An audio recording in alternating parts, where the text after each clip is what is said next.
Ismail salesperson is here, and that gun is there. Needs 493 cunning, and you've got to be level 84. So what I did, now this, two birds with one stone here. This worked out really well. I didn't put any points into cunning. I didn't add anything into that. It says points spent 0. You can see that. Points spent 0. It means I have not clicked on that plus button to put a point into cunning. Spirit I have. Points spent 4. I had to put a few in there to equip that thing. That's got 493 cunning. Now, with the masteries and the devotions and other bits of whatever, no, wouldn't have got it. However, Death-Watcher Pendant, if you have a look at that thing, it's got plus 68 cunning on it. Now, I did the vendor farming exploit to get that to drop.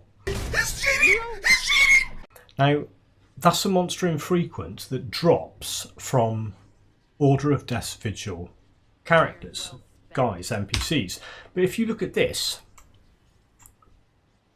I've been with the Order of Death's Vigil guys since normal. I'm not going to try and swap around and go, you know, play for Kaiman. Don't like Kaiman's chosen.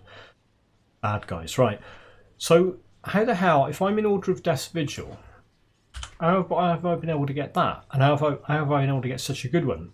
I'll show you. It's a piece of cake. You've got to do, and trust me, this is worth watching because this is quite interesting. It's clever. It's not clever. I'm not clever. But it's a really clever way of bypassing the whole thing where you want an item from a faction that you belong to. So you can't go killing them. And the other way of doing it, I mean, you can go and wait around for the right. Look at him strolling casually up. Just go away or die or both.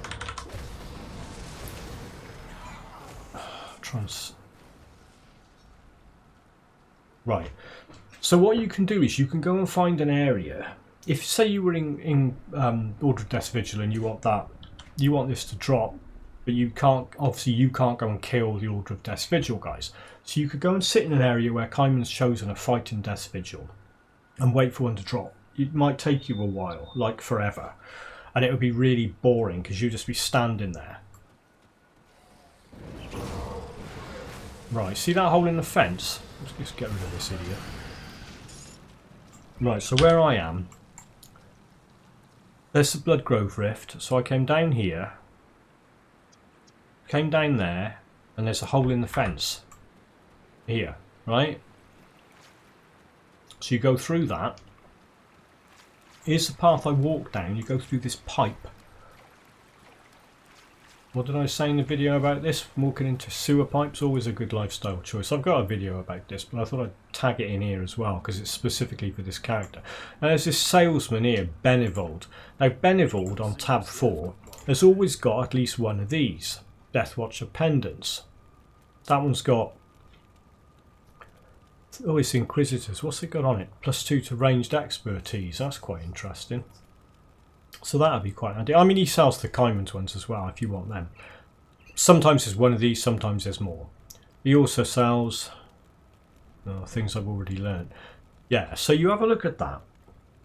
Now, I wanted one with a lot of cunning on it. That one's got 3% cunning. That one's got a bit of health. What is it? Warped. That's the ether stuff. So warped, put the ether on there. Corrosions, put the acid damage on there. Warding. That's giving you 46% ether resistance. See, you might be desperate for that. Grab that. Now, you think, well, why am I using that anyway? Have a look at what it's doing to Mogdragon's Pact. Mogdragon's Pact's permanent toggle skill. It's up all the time. Until an arcane enemy takes it off you. Yeah. So, that's doing a plus 120% vitality damage. So, any attack or skill that deals vitality damage while Mogdragon's Pact is up, that's 120% extra added onto it, and vitality decay. Forget the ether damage. It's also got 5% physical resistance. That's really good because getting physical resistance, sources of physical resistance are few and far between in the game. So that's really good. So that item, although you might have seen this drop loads of times when you were fighting Order of Death's Vigil and just thought that's a load of garbage. For this build, it's really good. because it's doing that. It's +2 to Mogdragons, which I use, and vitality damage and vitality decay to Mogdragons, obviously, which I use. Physical resistance really good. So say you wanted, I don't know, spirit. So you look at that and you think, well, none of these. Oh God, all right, pretend that hasn't. Say none of them have got spirit on, and you think, well, okay. Now this is what you do. Watch this now. So you put your thing down, or get your map up, whatever. Now the quickest way to do this, for numerous reasons, is to go to Homestead. What you've got to do is you've got to visit and open the inventory of 2 other different shops. So you go to Homestead, leg it in here. There's Isaiah Whatsit there. Doesn't matter which shop it is. Talk to him. You just open his inventory. That's all you got to do.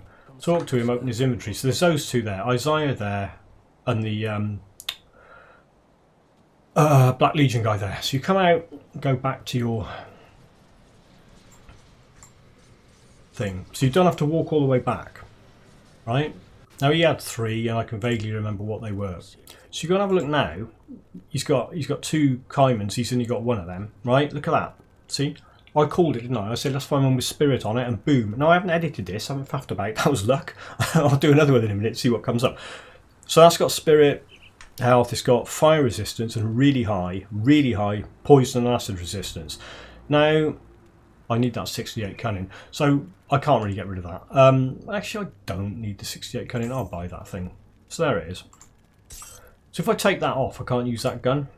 See, I can't use the gun. It's got a cross on it because my cunning's 451, whereas that boomed it up to 521. Whereas that poison acid resistance. So I've got Venom Guard powder on a couple of different. What have I got it on? Or maybe yeah, only on that. But if I was to equip this, I don't have to use that Venom Guard powder anymore because that's put me 55% over maximum now just from equipping that thing. So then, and that's an item I wanted to use. It's got that on that fire resistance. I mean, look at the state of that now. 129% over maximum. You know, hello, Lokar. Yeah, see if you can hurt me now. So that I might leave that on. What have I got stuck on that thing? Rot vine powder and a soul shard. Yeah, whatever. I can go and get more of them. So that's that. But what you can keep doing that. So you can just keep playing this game, farming it, by going back to Homestead. And the reason why I go here is because you don't have to mess about so much on the map when you're scrolling down trying to find where you came from. Plus these 2 are really close together. And although there's 2 in Devil's Crossing, once you kill Loghorian, the guy outside, the shopkeeper outside at Devil's Crossing dies, and it becomes a bit more of a faff. There's only 1 this time round. It's got warped, it's got the ether damage on it, celerity. I think that's, yeah, it's casting speed, isn't it? It's not the health, it's the casting speed. The health looks like it's permanently on there. Is health permanently on there? Yeah, I reckon that plus whatever % to health is always on it. Looks like it, doesn't it? Celerity is the casting speed.